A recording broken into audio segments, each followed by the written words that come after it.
ሰላም ጤና ይስጥልን ተመልካቾቻችን ከአንከር ሚዲያ ዝግጅት ክፍል ያክብሮ ሰላምታችንን እናቀርባለን። በአማራ ክልል እየተካሄደ ያሉ የሉና ተጋድሎችን በተመለከተ ዝርዝር መረጃ ይዘን ቀርበናል። በወሎ አሁንም በተጠናከረ ሁኔታ በአገዛዙ ሰራዊት ላይ የሚደረገው ጥቃት እንደቀጠለ ነው። የአገዛዙ ሰራዊት በምርኮና በራሳቸው ጊዜ እጅ በመስጠት ከፍተኛ ቁጥር ያለው የአብይ አህመድ ሰራዊት ወደ ፋኖ መግባቱ እየተነገረ ነው። በሌላ በኩል የድሮን ጥቃት የተፈጸመም ይገኛል። በወሎ እና በጎጃም በተፈጸመ የድሮን ጥቃት ሰላማዊ ዜጎች መሞታቸውም እንደዚሁ ተመልክቷል። በአማራ ክልል ስላለው ወቅታዊ ሁኔታ የተመለከተ ዘገባ ዓለም አቀፍ ተቋማትም እያቀረቡ ነው። የጀርመን ድምጽ ሬዲዮ ሰሞኑን እንደዘገበው በበርካታ አካባቢዎች ፋኖች የበላይነት እንደያዙና በርከት ያሉ አካባቢዎችንም መቆጣጠራቸውን የተመለከተ ሰፋ ያለ ዘገባ አቅርበዋል። የብልጽግና መንግስት ቃል አቀባይ ዜናውን በማስተባበል ፋኖች የሚያደርጉትን ግስጋሴ አስተባብለዋል። በዚህ ጉዳይ ላይ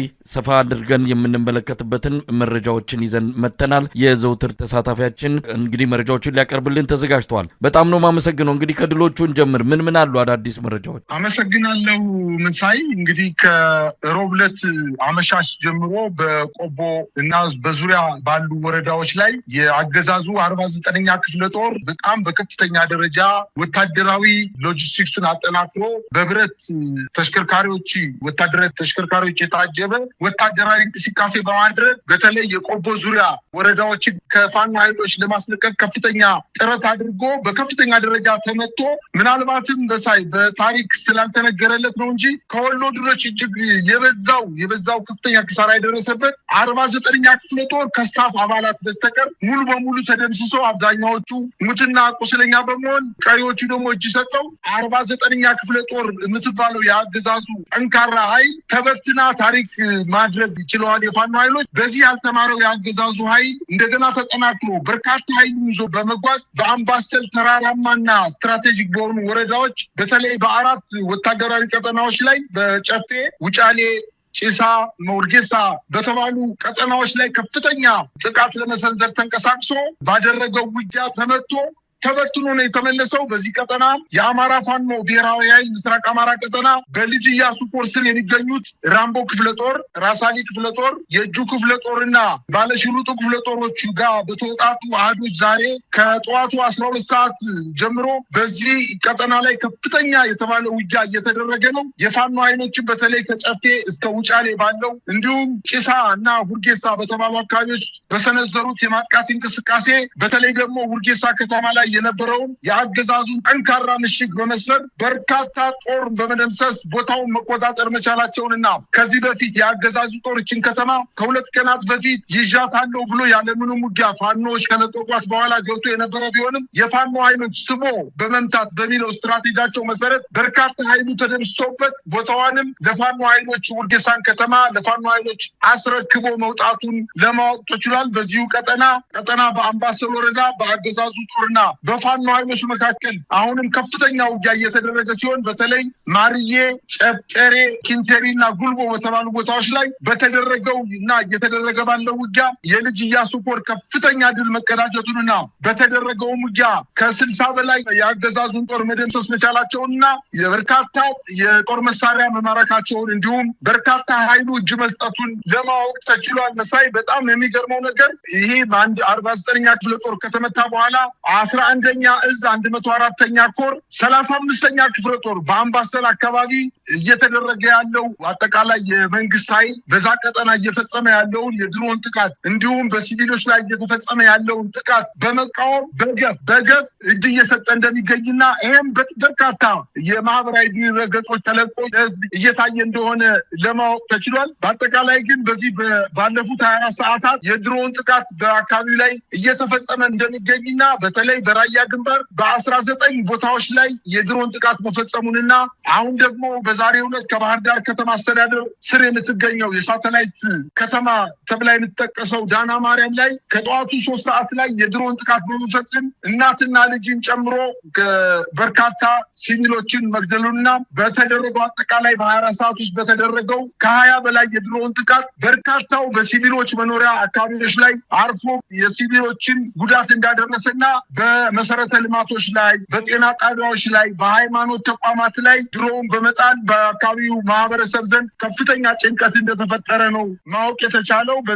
በዚህ ቀጠና በተለይ በወሎ ቀጠና የአገዛዙ ጦር 801ኛ ኮር እንዲሁም በአየር ወለድ ኮማንዶዎች የታገዘ የ107ኛ ኮማንዶ ክፍለ ጦር ከኮምቦልቻ ከተማ በመነሳት የሚኒሻ ኃይሎችን በመያዝ አካባቢ ለመቆጣጠር በከፈቱት ውጊያ በጣም በበርካታ ደረጃ ተመቶ ወደኋላ ማፈግፈጉንና ያቀደው እቅድ ሳይሳካለት ገና ከ20 በላይ ወታደሮቹ ሲገደሉበት እየተበተነ ያለ ክፍለ ጦር እንደሆነና በተደረገው ውጊያም ከ30 በላይ ቁስለኞች የፋኖ ኃይሎች በእጃቸው ማስገባታቸውን ውጊያው ሙሉ በሙሉ ባለመጠናቀቁ በጢሳና ውጫሌ ከባድ ውጊያ እየተደረገ እንደሆነ ለማወቅ ተችሏል። ይህ በእንዲህ እንዳለ በሌላ ዜና የጎንደርና የወሎ አዋሳኝ ቀበሌዎች ላይ ከፍተኛ ውጊያ እየተደረገ ሲሆን በዛሬው ዕለት የፋኖ ኃይሎች ጨጨሆን፣ ደብረዘቢጥን፣ ገረገራን፣ ፍላቂትን ጨምሮ በርካታ የአካባቢው የገጠር ቀበሌዎችን መቆጣጠራቸውንና በዚህ የውጊያ አካባቢ የሁለቱ የአማራ ፋኖ አደረጃጀቶች በተለያየ አቅጣጫ በማጥቃት የጨጨሆን ከተማ እና የደብረዘቢጥ ስትራቴጂክ የሆኑ ቦታዎችን መቆጣጠር መቻላቸውንና እነዚህ ከተሞች አሁን በፋኖ ኃይሎች ቁጥጥር ስር መግባታቸውን ተከትሎ የአገዛዙ ጦር ከጨጨሆ፣ ከደብረዘቢጥ፣ ከገረገራና ከፍላቂት ወደ ጋይንት ንፋስ መውጫ እየሸሸ እንደሆነና ከታች ጋይንት የተነሳው የፋኖ ኃይል ደግሞ ወደ ላይ ጋይንት የሚመጣውን የአገዛዙን ጦር እያጠቃ እንደሚገኝና አካባቢው በጣም ከፍተኛ የሆነ ውጊያ እየተደረገበት መሆኑን ለማወቅ ተችሏል። በሌላ አቅጣጫ እንዲሁ በምዕራብ ወሎ እንደዚሁም የአገዛዙ ጦር ከራሳሪ ኮር ጋር ከፍተኛ ውጊያ እየተደረገ ሲሆን በተለይ በከለላ ወረዳ ቲርቲራ በተባለ ቦታ ላይ በተደረገው የማጥቃት እንቅስቃሴ ከ10 በላይ የአገዛዙ የኮማንዶ አባላት ሲገደሉ ከ30 በላይ መቁሰላቸውንና ከ35 በላይ የነፍስ ወከፍ ክላሽ መሳሪያዎችን መማረክ መቻላቸውን አስታውቀዋል። በአጠቃላይ በወሎ አካባቢ አሁንም በበርካታ አካባቢዎች ላይ ከፍተኛ ትንቅንቅ እየተደረገ ሲሆን ከ18 እና ከ20 ቀን በፊት የደቡብ ወሎና የሰሜን ወሎ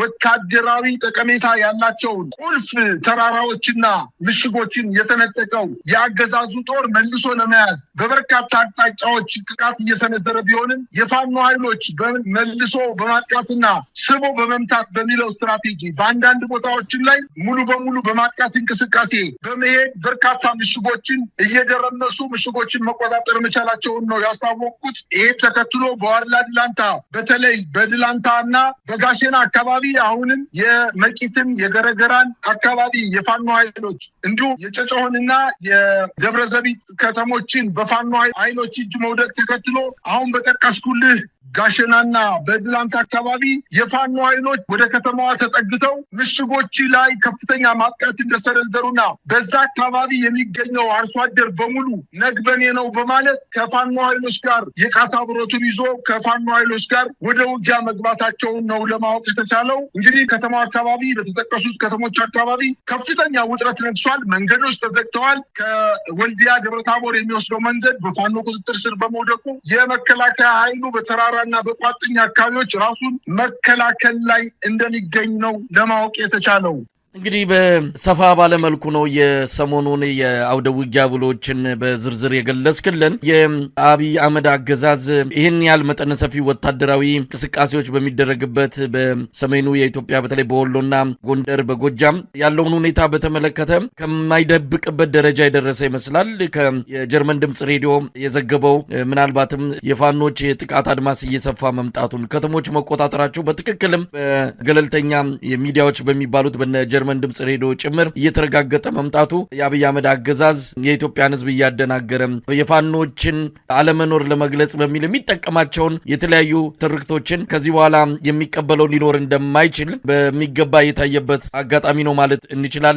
አሁንም የሉም ጽንፈኞቹ የሉም የሚል መከላከያ ነው የአገዛዙ ምክትል ቃል አቀባይ የገለጹት። ለማንኛውም በአጠቃላይ ይህንን ተከትሎ የድሮን ጥቃት መሰንዘር ነው አገዛዙ በቀጥታ የገባው የጭካኔ እርምጃዎችን መውሰድ ነው። ሰሞኑን ሲዘገብ እንደነበረውም አማራ ፋኖ ታጋይ ሴቶችን ከማረካቸው ወይም ከገደላቸው በኋላ ጡት መቁረጥ፣ ሰውነታቸውን መተልተል እንዲህ አይነት እርምጃዎችን መውሰድ ጀምረዋል። ህጻናትን ጨምሮ ሰላማዊ ዜጎችን በድሮን መምታት ጀምረዋል እና የተስፋ መቁረጥ ስለመሆኑ በተለያዩ ገለልተኛ አካላትም እየተገለጸ ይገኛል። ምን ማለት ይቻላል? መሳይ ይሄ ነገር ከአንድ ሳምንት በፊት ነው የድሮን አሰሳ ማድረግ የጀመረው። በተለይ በራያ ቀጠና ቆቦ ዙሪያ ግንባር ጮቢበር በተባለ ቦታ ላይ ያገዛዙ ጦር በጣም በከፍተኛ ደረጃ ተመቶ ከተበተነ በኋላ በዚች ከተማ ላይ ብቻ ራሱን ወስኖ ተቀምጦ ነገር ግን የአንዲት እንስት ፋኒት ትግስት ወዳጆ የምትባል የኮማንዶ አባል መገደሏን ተከትሎና የአንድ ጡቷ ተቆርጦ በአደባባይ አውራ ጎዳና ላይ መጣሏን ተከትሎ በአካባቢው ማህበረሰብ ዘንድ ከፍተኛ ቁጣ ተቀስቅሷል። እነሱ ያሰቡት መንግስት ያሰበው ምንድነው? የአማራን ህዝብ ድጋፍ የአማራ ፋኖን ድጋፍ እየሰጠ ያለው የአማራ ህዝብ ነው።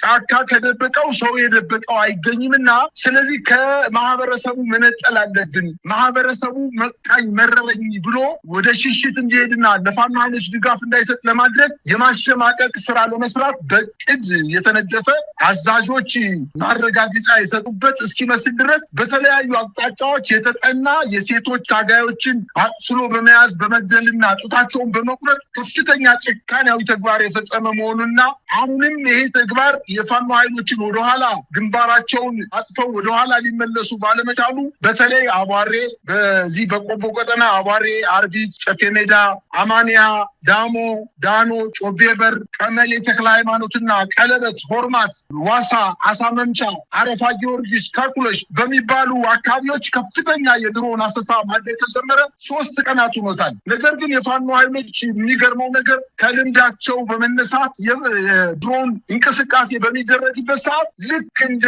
ድዝሚል ድምፅ እየሰሙ ከራሳቸው የወታደራዊ አቅማቸውን እያዳበሩ ራሳቸውን እየበተኑ የድሮን ጥቃት እንዳይደርስባቸው ማድረግ ልምድ በማካበታቸው የአገዛዙ ጦር መሸነፉን በዋናነት ሊያሳይ የፈለገው በሲቪሉ ነዋሪ ላይ በመሆኑ አሁን በዚህ 24 ሰዓት ውስጥ የተደረጉት ከ20 በላይ የድሮን ጥቃቶች ሲቪሊያንን ነው የተመቱት።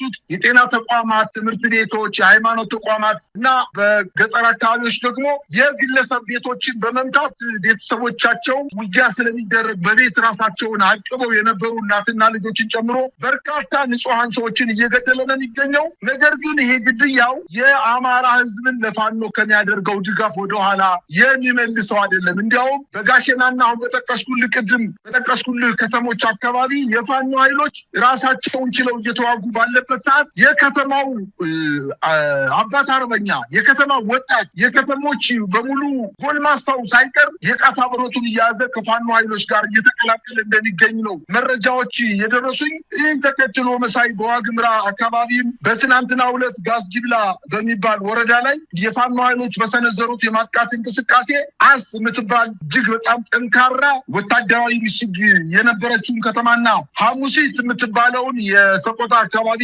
የምትገኝ እጅግ በጣም ከፍተኛ ጠቀሜታ ያላትና ከትግራይ ከጎንደር እንዲሁም ከወሎ ጋር ታዋስናለች ተብሎ የምትገመተውን ሐሙሲት ከተማን የፋኖ ኃይሎች ተቆጣጥረዋል። በዚህ ውጊያ የአገዛዙ ጦር የከተማዋን የአካባቢውን ሚኒሻ፣ አድማ ብተና እና ሌሎችም ፖሊስ ኃይሎችን አሰባስቦ ውጊያ የከፈተ ቢሆንም የፋኖ ኃይሎች በጥቂት ቁጥር ይህን በመበተናቸው እገዛ ይደረግልኝ በማለት እንግዲህ ከህወሓት ኃይሎች የተገነጠሉ ከዛ አካባቢ ራሳቸውን በጫካ ደብቀው የነበሩ ኃይሎችን ከመከላከያና ከአድማ ብተና ጋር ራሳቸውን ቀላቅለው ከፍተኛ ውጊያ ሊደረግም የፋኖ ኃይሎች ይህንን ኃይል ድምር ኃይል መጥቶ ከአካባቢው በማባረር ከፍተኛ ድል ማግኘታቸውን አስታውቀዋል። አጠቃላይ በተለይ በጌታቸው ረዳና በጀነራል ጻድቃን ገብረትንሳኤ የሚመራው በአፋር አካባቢና በሰቆጣ አካባቢ ራሱን ነፃ መሬት በማለት እና የትግራይ ነፃ ኃይል የሰላም ኃይል በማለት ራሱን እያደራጀ የሚገኘውና የፌዴራል መንግስቱ ድጋፍ የሚሰጠው ኃይል ከፌዴራል የመከላከያ ሰራዊትም እንዲሁም ከአካባቢው የአድማ ብተና ኃይሎችና ከሚሊሻ ከፖሊስ ጋር አብሮ በውጊያ ላይ መዋሉ እጅግ በጣም የሚገርምና የሚያስተዛዝብ ነገር ነው። ነገር ግን ይሄ ውጊያ በአጠቃላይ የትኛውም ኃይል ቢመጣ የአማራ ህዝብ አንዴ የነብሩን ጭራ ይዞታልና ወደኋላ የሚመለስበት አይደለም። ምክንያቱም የነብሩን ጭራ ከለቀቀው ነብሩ ምን ሊያደርገው እንደሚችል ስለሚታወቅ የነብሩን ጭራ ይዞ ገደል ከከተተ በኋላ ማረፍ ብቻ እንደቀረው አውቆ ከፍተኛ ትንቅንቅ እያደረገ እንደሆነ ነው መረጃዎች የሚያመላክቱት።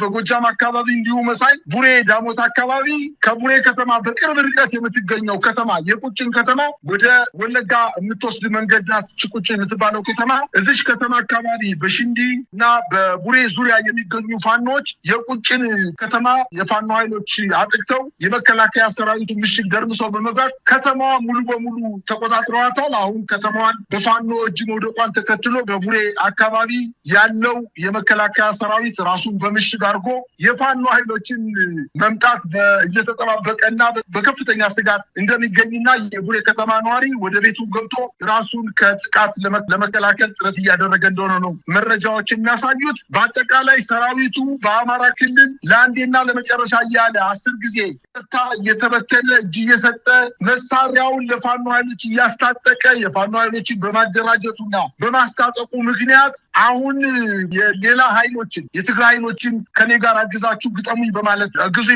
እንዲሁም ለበርካታ ጊዜ ምናልባትም የኦሮሚያ ክልል ፕሬዚዳንት እንደተናገረው ጥሬ ስጋ ስናመላው እና ስንቀልበው የነበረውን ኃይል እንለቅበታለን ብሎ በተናገረው መሰረት በአማራ ክልል ሂዷል። ይሄ ኃይል ሂዶ ከፍተኛ የሆነ ሽንፈት ደርሶበታል። እውነት ለመናገር በዚህ ሽንፈቱ ደግሞ ተበሳጭቶ በአማራ ክልል ታይቶም ተሰምቶም የማይታወቅ የሴቶችን ጡት እየቆረጠ ምናልባትም ወንዶች እስካሁን ድረስ እጅ ስላልሰጡ ነው እንጂ ምናልባት በምርኮ ወንዶችን ቢይዝ ብልታቸውን እየቆረጠ የመቀጣጫ ለማድረግ ከፍተኛ ጥረት እያደረገ ነው። ነገር ግን የፋኖ ኃይሎች እጃቸው ላይ ያለውን እሳት ተጠቅመው ይህን የመጣ የጉግ ማንጉግ ስርዓት ከፍተኛ መከላከልና ማጥቃት እያደረጉ በትነውታል። መሳይ የኦሮሚያ ክልል ፕሬዚዳንት እንደተናገረው ውጊያ በጥሬ ስጋ የተመራበት አገር እኛ አናውቅም። ጥሬ ስጋ የበላ ተራራ ወጦ ሸንተረር ወርዶ ምሽግ አድሮ ሊዋጋ የማይችል መሆኑና የአመለካከት ስህተቱ እዚህ ላይ እንደሚጀምር በጥሬ ስጋ የተቀለበ ኃይል ውጊያ ይችላል ብሎ ማሰቡ በራሱ በውጊያው መሸነፋቸውን ነው የሚታወቅ። በወደለና በወፈረ ውጊያ ማሸነፍ እንደማይቻልና ቀጫጭን እግር ያላቸው የአማራ ወጣቶች ግን ሳይታሰቡ እየደረሱባቸው በበርካታ ቦታዎች ላይ ተቀምጦ የነበረው እነሱ ጥሬ ስጋ ቀልበን ድል እናገኛለን ብለው ወደ አማራ ክልል የላኩት ኃይል ፍርስርሱ እየወጣ እንደሆነና በርካታ ኃይሉ ገና ውጊያ ከመደረጉ 2 ሰዓትና 3 ሰዓት ባልሞላ ጊዜ ውስጥ ከ50 ከ60 በላይ ምርኮኛ በእጃቸው እያስገቡ እንደሆነ ነው መረጃዎች የሚያመላክቱት። መሳይ እንግዲህ እዚህ ላይ ትልቅ ጥንቃቄ ማድረግም የአብይ አህመድን ከፍተኛ የሆነ ሴራ ማምከን የሚያስፈልገው ይህንን በኦሮሞና በአማራ ማህበረሰቦች መሃል እልቂት ለመፍጠር የህዝቦች ወይም ደግሞ የኢትዮጵያውያን የእርስ በርስ ጦርነት ለማድረግ ከፍተኛ ስራ እየሰራ ነው። የሽመልስ አብዲሳ ትልቁ ተልኮም ይህንን ማድረግ ነው። ሰሞኑን ተነስቶበታል። ትንሽ እፎይ ብለን ነበረ። አሁን ደግሞ ዳግም ተነስቶበት ይህንኑ ዘር ተኮር ቅስቀሳና የጦርነት ነጋሪት እየጎሰመ ይገኛል። ግን የኦሮሞ ህዝብም በምን ያህል ስቃይ ላይ እንዳለ እየሰማን ነው። በየቀኑ ኦሮሚያ ክልል ውስጥ ሰላማዊ ሰዎች ይገደላሉ። ይህንን የሚናገሩ ሚዲያዎች መኖር አለባቸው። ኦሮሞ ህዝብ ውስጥ ያለው ስቃይ በራሱ ከፍተኛ ነው። የኦሮሞ ህዝብ ይህንን ጦርነት አይደግፈውም። ይኸው በሶሻል ሚዲያ ላይ በማህበራዊ ሚዲያ ላይ ቪዲዮቸውን እየቀረጹ እያለቀሱ ይህ ጦርነት ይብቃ የሚሉ በሁሉም የጸጥታ መዋቅር ውስጥ ያሉ የኦሮሞ ተወላጆች ናቸው እየተማጸኑ ያሉት። ጥንቃቄ ማድረግ ይገባል። ይሄ የአብይ አህመድና ጋሻ ጃግሬዎቹ ተልኮ ነው። ከነሱ ውጪ ያለው የኦሮሞ ህዝብ ከሌላው የኢትዮጵያ ህዝብ ጋር ችግሩን እየተጋፈጠ እንዳለ በደንብ አስምሮ መግለጽ የሚያስፈልግ ይመስለኛል። በነገራችን ላይ ሰራዊቱ ለመዋጋት ፍላጎት የለውም። አሁን በድፍረት እየወጡ ጦርነት ይቁም የሚሉ አዝነው ተክዘው እያለቀሱ እየተካሄደ ባለው ጦርነት ደስተኛ እንዳልሆኑ የሚገልጹ የሰራዊቱ አካላት ቁጥራቸው እየጨመረ መጥቷል። ይኸው አምባሰል ላይ ሰሞኑን የምናየው ከዋናዎቹ ባሻገር ያሉት በሙሉ በገፍ ነው እጃቸውን እየሰጡት። ይሄ በቪዲዮ ጭምር የተሰራጨ ስለሆነ ማስተባበልም የሚችሉት ጉዳይ አይደለም። ለማንኛውም ምን ማለት ይቻላል? ይህን ጦርነት አብይ አህመድ ሊዘልቅበት የሚችለው እንዳልሆነ ተረድቶታል። ሰራዊት ያግዛል፣ ሰራዊት ይመታል። አሁን በጭካኔ በእንዲህ አይነት ጡት በመቁረጥና በድሮን እንደዚሁ የአማራን ህዝብ ትግል እቀለብሳለሁ ወይም አዳክማለሁ ብሎ ነበረ። ነገር ግን የበለጠ እጥፍ ድርብ የሆነ የተቆጣ የአማራ ማህበረሰብ ነው ወደ ጫካም እየገባ ያለው። ምን ልናይ እንችላለን በቀጣይ? መሳይ የኦሮሞ ህዝብ አንተ እንዳልከው በየትኛውም ስርዓት እንደዚህ ስርዓት የበደለው ስርዓት የለም። የብልጽግና ስርዓት የኦሮሞን ህዝብ ቀብር እንዳይወጣ አድርጎ በቤታቸው አድረው ጠዋት ተነስተው ጥጆቻቸውን ከላሞቻቸው ጋር አገናኝተው በሬዎቻቸውን ከቀንበር ጋር አገናኝተው ወደ እርሻ ለመሄድ ተማሪዎች ወደ ትምህርት ቤት ለመሄድ የማይችሉበት ሁኔታ በየትኛውም የኦሮሚያ ወረዳዎች ላይ ከፍተኛ ውጥረት ነው ያለው። ወደ አምቦ ግንደበረት ራሱ የኦሮሚያ ክልል ፕሬዚዳንት የተወለደበት አካባቢ ወደ ግንደበረት አካባቢ የኦሮሞ አርሶ አደሮች እቤታቸው ማደር አይችሉም። ምሽግ ቆፍረው አካባቢያቸውን በመጠበቅ የተለያዩ የታጠቁ ኃይሎች እንዳያጠቋቸው መንግስት ያስታጠቃቸው በርካታ ኃይሎች እዛ አካባቢ እየተመሰመሱ ዘረፋ፣ ግድያና ቃጠሎ እየፈጸሙ እንደሚገኙና ይህን ለመከላከል በቤታቸው ውስጥ የማደር ተስኗቸው ምሽግ ቆፍረው መሳሪያቸውን ይዘው በዱር በገደሉ በጫካ ውስጥ ነው የሚያድሩት። ይሄ እኮ ይታወቃል። የኦሮሞ ህዝብ ይህን ብልጽግና እንዲደግፈው ኑሮ ምናልባትም ግጭቱ ወደ ብሔር ሂዶ መጨረሻ ላይ የብሔር መልክ ይይዝ ነበረ።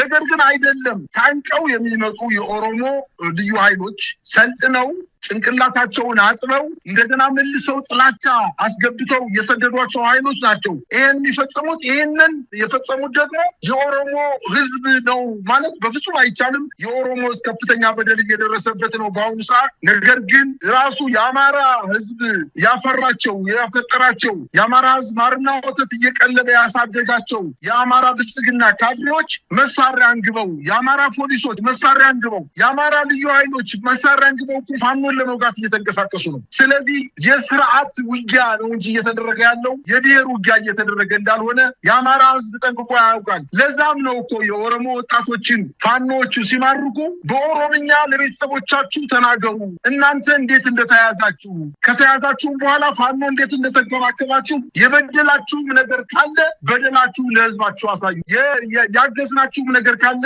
ያገዝናችሁም ነገር በግልጽ ሳትሸማቀቁ አሳዩ በማለት ከተናገሩ በኋላ መታወቂያ አውጥተው ልብሳቸውን ቀይረው የተራቡትን አብልተው የተጠሙትን አጠጥተው ልብሳቸውን ቀይረው የትራንስፖርት ሰጠው ነው ወደ ክልላቸው እየሸኟቸው ያሉት። ምናልባትም በአንዳንድ ቦታ የመከላከያ ኃይሉ እነዚህን ወደ ሀገራቸው ሲመለሱ የያዟቸውን የደቡብና የኦሮሚያ እና በአጠቃላይ ከአማራ ውጭ ያሉ የመከላከያ ሰራዊት አባላት የነበሩትን ይዞ እንደገና ወደ ጠንካራ ውጊያ በማስገባት ለሁለተኛ ጊዜ የተማረኩ ልጆች አሉ።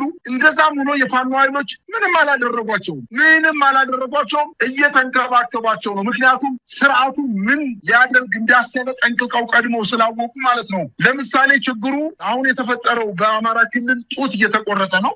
የሴቶች ጡት እየተቆረጠ ነው። ይህንን የቆረጡት ዝም ብለው አይደለም፣ በብሽቀትና በንዴት አይደለም። ምናልባትም የፋኖ ኃይሎች የእኛ ታጋዮች ሴት ልጆች ጡታቸው ተቆርጧልና እኛም የበቀል እርምጃ እንውሰድ በማለት የበቀል እርምጃ እንዲወስዱ በማድረግ እነሱ በማሳሳት የፋኖ ኃይሎች እንዲሳሳቱ በማድረግ ከስህተታቸው ላይ ነቅሰው ወስደው በያዙት እልፍ አእላፍ ሚዲያ ይህንን በማራገብ የአማራንና የኦሮሞን ወይንም የአማራና የደቡብን ህዝብ ለማጣላት ያቀደ ያሴረ መንግስት እንደሆነ የአማራ ፋኖና የአማራ ህዝብ ጠንቅቆ ያውቃል። የፋኖ ኃይሎች ብቻ ሳይሆኑ የተማረኩ ኃይሎችን እየሸኙ እያበሉ ያሉት በአጠቃላይ የአማራ ህዝብ ነውና ትግሉ የብሔር የሃይማኖት ጥል አይደለም። ይህ ጥል የስርዓት ጥል ነው።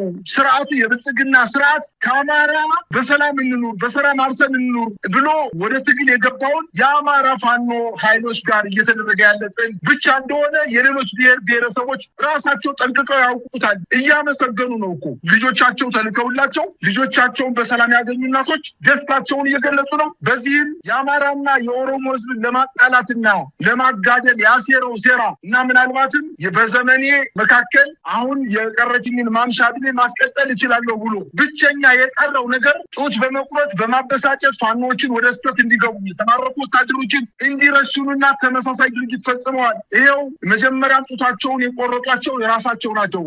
አሁን ደግሞ ተቆረጠ ብለው የተማረኩ ወታደሮችን ይኸው ረሸኑ ብለው ለማለትና ወደ ስህተት ሲገቡ ብሔርን ከብሔር ለማጣላት ከፍተኛ እንቅስቃሴ እያደረገ እንደሆነ የኦሮሞም የአማራም በአጠቃላይ የኢትዮጵያ ህዝብ ጠንቅቆ ማወቅ አለበት። ይሄ ስርዓት እስካልተወገደ ድረስ ምናልባትም ይሄ ነገር ሰበካው እየጨመረ በሚሄድበት ጊዜ ከብሔር ግጭት ቀጥሎ ወደ ሃይማኖት ግጭት እንዲሄድ ፍላጎት እያሳየ ያለ መንግስት ስለሆነ ይሄንን የኢትዮጵያ ህዝብ ጠንቅቆ አውቆ ለዚህ ጠንካራ መልስ መስጠት እንዳለበት ነው እግረ መንገድ የማሳሰብ የምፈልገው መሳይ። በጣም አመሰግናለሁ። እንግዲህ በዚህ በተፈጸመው የጭካኔ ተግባር ዙሪያ የተለያዩ አካላት መግለጫ እያወጡ ነው። በዚህ በአሜሪካ የተለያዩ የአማራ ማህበራት እንደዚሁ ቁጣቸውን እየገለጹ ይገኛሉ። የአማራ ፋኖ ህዝባዊ ድርጅት አፋድም እንደዚሁ ይሄ ሆን ተብሎ እየተደረገ የአገዛዙ ቀጥተኛ ተልዕኮ እንደሆነ በመግለጽ ጉዳዩን ለዓለም አቀፍ ተቋማት እንደሚወስድ በትግላቸውም ይህንን አደጋ መቀልበስ ቆርጠው እንደተነሱ የአፋድ አመራሮች በመግለጫ አስታውቋል። ይሄ ቁጣ እንዲሁ ዝም ብሎ በቁጣ እንዳያልፍና በተደራጀ ሁኔታ